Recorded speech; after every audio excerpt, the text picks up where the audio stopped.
السلام علیکم دوستو، آج کے ہمارے خاص مہمان ممبر پارلیمنٹ جناب میاں الطاف صاحب ہیں۔ حضرت سب سے پہلے تو آپ کا بہت بہت شکریہ کہ جو آپ نے قیمتی ٹائم دیا۔ شکریہ آپ کا کافی بیزی شیڈیول چل رہا تھا لیکن آپ نے ٹائم دیا، آپ کا شکریہ۔ دوستو اور ساتھیوں، جب سے جموں کشمیر کے اندر اسمبلی بنی ہے تب سے لے کر آج تک اس اسمبلی کا حصہ جو ہے وہ اس فیملی سے جو ہے وہ ضرور رہے ہیں۔ آج میاں الطاف صاحب سے ہم جاننا چاہیں گے کہ ان کی جو ایک پولیٹیکل ہسٹری ہے ان کے بارے میں جو ہے وہ ہم جاننے کی کوشش کریں گے۔ آج کل کا نوجوان جو ہے وہ سوشل میڈیا بھی زیادہ دیکھتا ہے، کتابیں بھی پڑھتا ہے، لیکن یہ ہسٹری ہم سب کے لیے جو ہے وہ جاننی ضروری ہے۔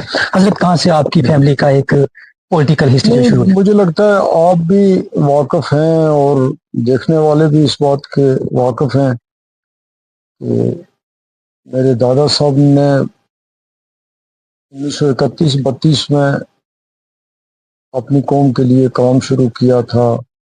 اس وقت گجر جاٹ کانفرنس بنی تھی، وہ اس کے صدر بنے تھے۔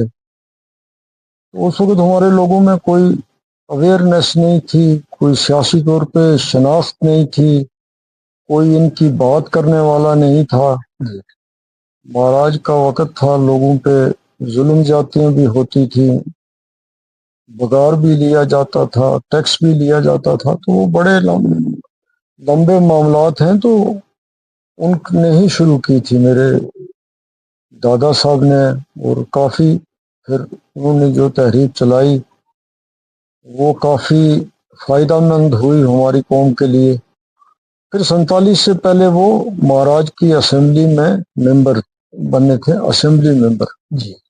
پھر 47 کے حالات ہو گئے، پھر اس کے بعد جو یہاں پہ پہلی اسمبلی بنی 51 میں، تو اس سے لے کے 67 تک وہ کنگن حلقہ سے ممبر اسمبلی بنے۔ تو پھر 67 سے 87 تک میرے والد رہے، وہ صادق صاحب کے ساتھ بھی منسٹر بھی رہے، قاسم صاحب کے ساتھ بھی رہے، شیخ صاحب کے ساتھ بھی رہے۔ تو 1987 میں انہوں نے پھر سیاست چھوڑ دی، انہوں نے 1987 میں 1987 میں میں نے پہلا الیکشن لڑا تھا۔ تو پھر میں یہاں کنگن سے رہا لگاتار جب تک یہ ریاست تھی، اسمبلی تھی۔ تو یہ سب اللہ تعالیٰ کا فضل ہے، حضرت جناب بابا جی صاحب کی دعاؤں کا نتیجہ ہے، اور پھر اپنے لوگوں کے بھی ہم شکر گزار ہیں، خاص طور پہ حلقہ انتخاب کنگن کے لوگوں کا جتنا بھی شکریہ کریں اس سلسلے میں وہ کم ہے۔ تو اب اس کے بعد پھر اب اس سے پچھلے سال الیکشن ہوئے تھے، تو اس میں کنگن سے میرے جو لڑکے ہیں فورتھ جنریشن میں، تو اللہ تعالیٰ نے فضل کیا تو وہ بھی ایم ایل اے بن گیا۔ تو یہ مختصر سا میں نے آپ کو بتایا جو جہاں بابا صاحب کی سیاست کی اگر ہم بات کریں تو ایک بار میں نے بھی ایک پڑھا ہے کہ راجیش پائلٹ ایک بار بابا صاحب کو کہا کہ آپ اندرا گاندھی کے ٹیبل پہ میرے لیے بھی حمایت کرو کہ وہ مجھے منسٹر لیں۔ بابا صاحب کی سیاست نہیں، ٹھیک، وہ صحیح بات ہے۔ بابا جی کا ایک بڑا قد تھا، تو ایک تو اللہ تعالیٰ کی کسی کو دین ہوتی ہے، گاڈ گفٹڈ ہوتا ہے۔ تو بابا جی پہ اللہ تعالیٰ کا فضل تھا، انہوں نے جب بھی کسی کے لیے بھی کوئی بھی بات کی تو ان کی بات کی قدر ہوتی تھی۔ تو پائلٹ صاحب بھی یہاں رہے آ کے کافی عرصہ، انہوں نے کہا، ہم نے بھی سب نے ان کی سفارش کی، انہوں نے اندرا گاندھی کو کہا، تو پھر وہ بعد میں منسٹر بنے۔ اور بھی کئی ایسے واقعات ہیں۔ میرے والد صاحب کا جموں کشمیر کی سیاست میں بڑا اہم رول رہا ہے، بڑا اہم رول انہوں نے نبھایا ہے، اور وہ چھوٹے قسم کی سیاست نہیں کرتے تھے، ان کا ایک اپنا طریقہ تھا۔ ان کا یہ تھا کہ جموں کشمیر کا چیف منسٹر جو بنے، کا آفر بھی آیا؟ نہیں، چیف منسٹر کا آفر بھی تو آئی، لیکن